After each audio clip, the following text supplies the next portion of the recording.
Boston's announcers on the way feed makes me like them less. They're pretty annoying guys. Yeah, I think it's NESN. Yeah. They're pretty obnoxious announcers. I don't know. I look at that team and I like Chara. I think DeBrusque is pretty cool. Louis, he's got a son who's playing pretty strong. Bergeron's a great player.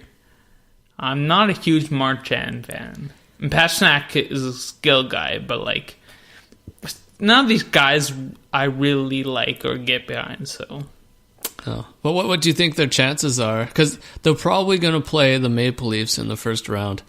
If you were to pick a winner right now between Toronto and Boston, who do you think's the favorite going in?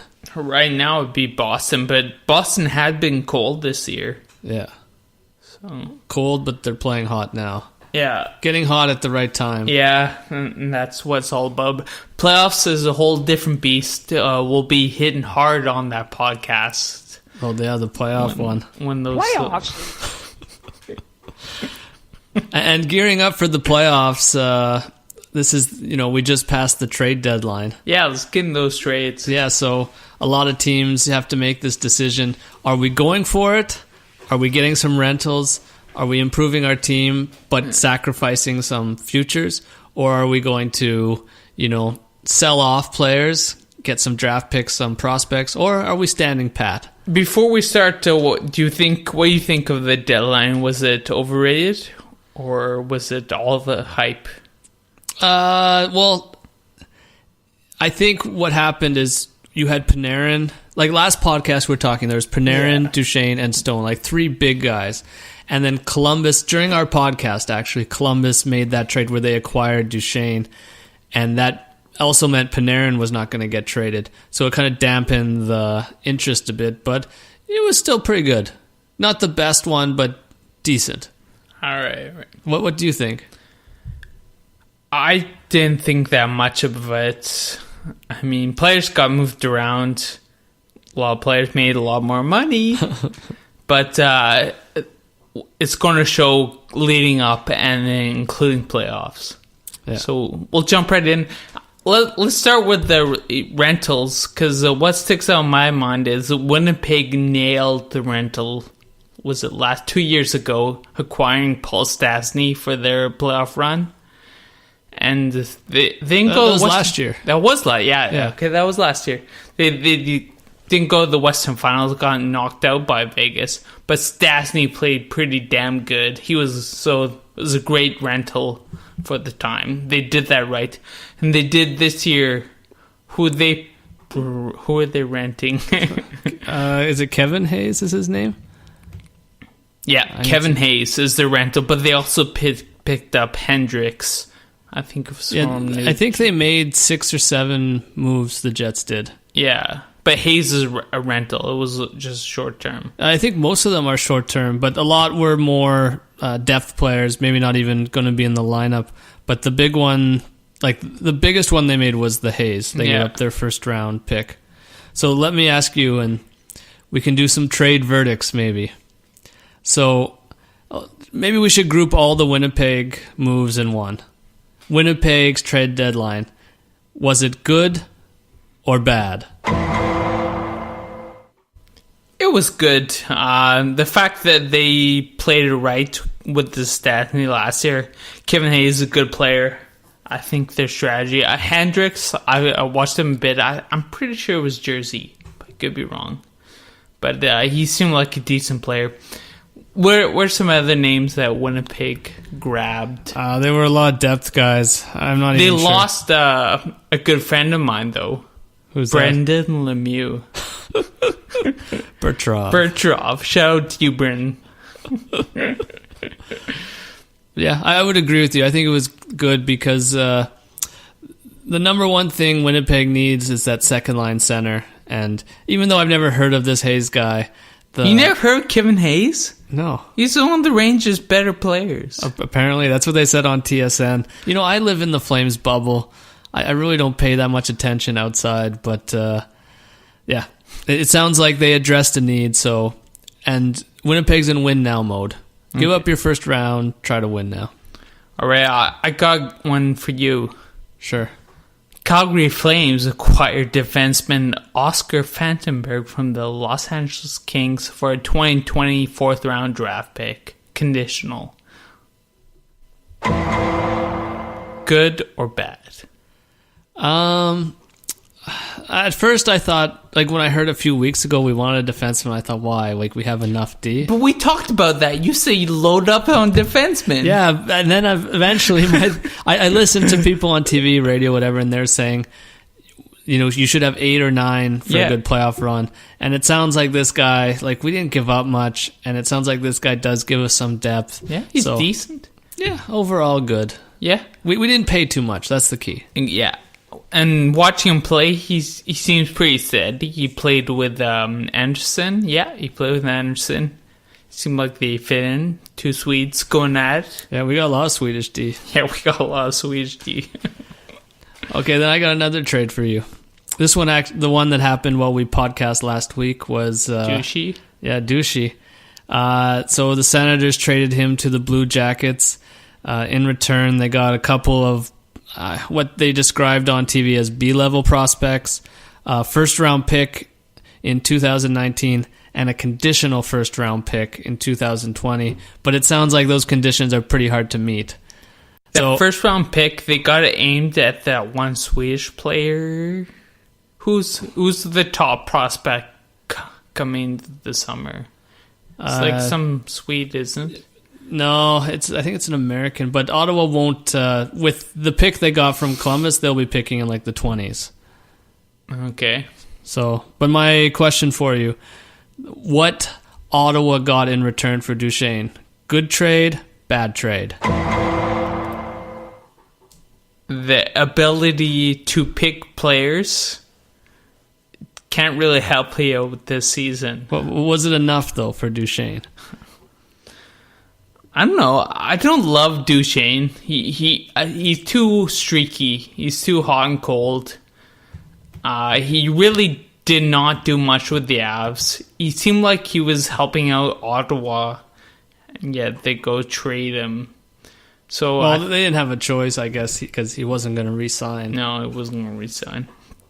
So I think Ottawa, I think they did good by getting rid of him.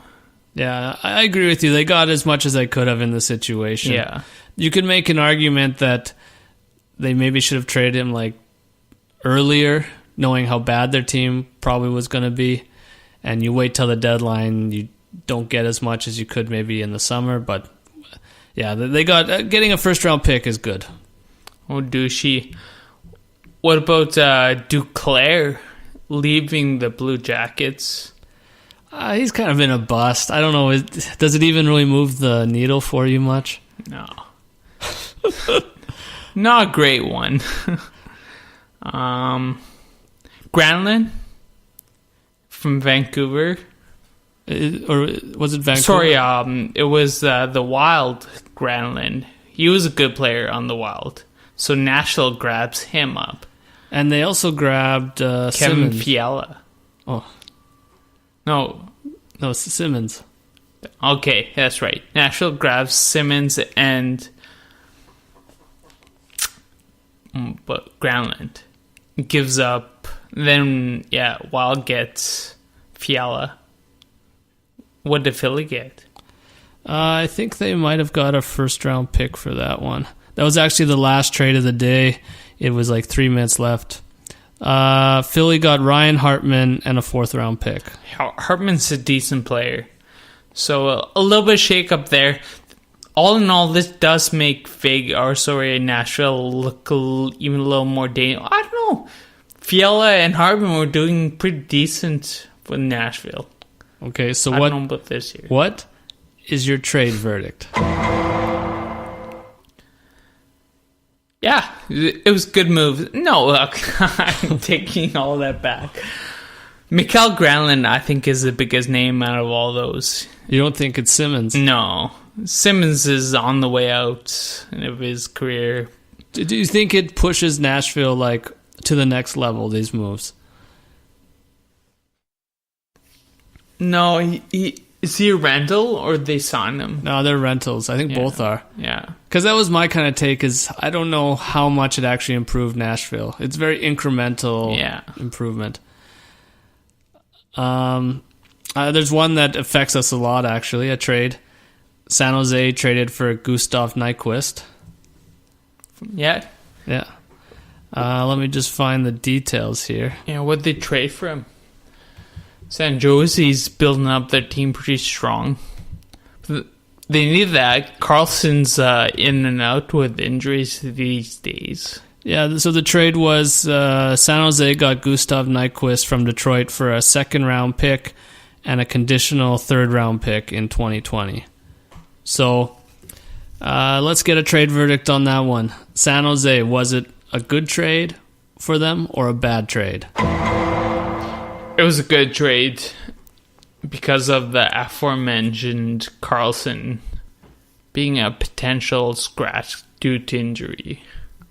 They need another Swede to fill in there. Who they should have got one for was Carlson. Who's it from? Isn't there another Carlson? I think they traded a different Carlson because I was looking at that. Yeah, I'm Carlson sure with a K. Well, they both have the same spelling, I believe. I don't know. Is his first name Eric? I don't. William Carlson's on Washington. That's on Columbus, I think. Oh, Wild Bill. Yeah. But yeah, I was looking at that. I can't find the trade, but I saw there was another Carlson traded. Oh, here it is. San Jose acquired Jonathan Dahlin from Vancouver for forward Linus Karlsson. But the headline is Canucks acquire Karlsson from Sharks. So some Vancouver fan probably... What? Yeah, we got Karlsson? Oh, Linus Karlsson. But there was one more big trade we should hit on, which was the main point of Trade Center, or not the main point, but the main headline in Trade Center was Stone. And Vegas acquired Mark Stone and forward Tobias Lindberg from Ottawa for defenseman Eric Brandstrom, forward Oscar Lindberg, and a 2020 second-round pick. And this Eric Brandstrom is supposed to be quite the prospect, like an A-plus prospect. Brandstrom, okay. And so instead of us looking at it from an Ottawa perspective... That's a Swede that's on the news that they're talking about. They got high hopes. But like instead of looking from an Ottawa perspective, a lot of people have talked about did Ottawa get enough for Stone, etc. Let's look at it from the other way. Vegas trades an A-plus prospect and a draft pick, and they signed Stone for 9.5 for 8 years. And that was a condition of the trade, was that they could sign Stone. And so from a Vegas perspective, is this going to be a good trade or a bad trade? It's a lot of money. And it's a long time. Yeah.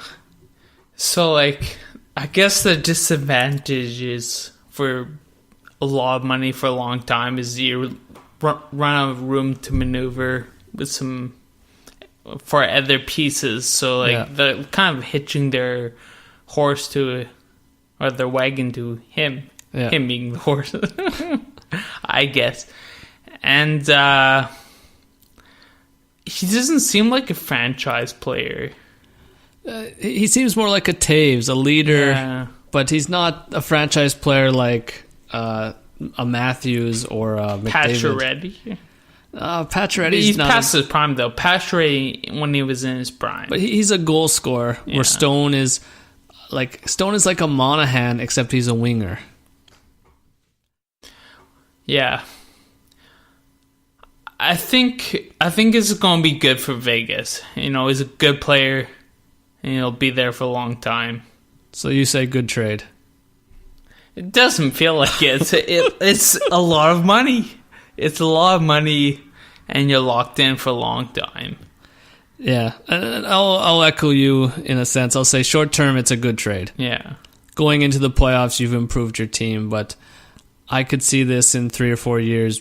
We look back and we see Brandstrom on D, and we see Stone, 30 years old, not the fastest skater to start with. Maybe we say, in retrospect, that was a bad trade. Whatever happened to William Karlsson?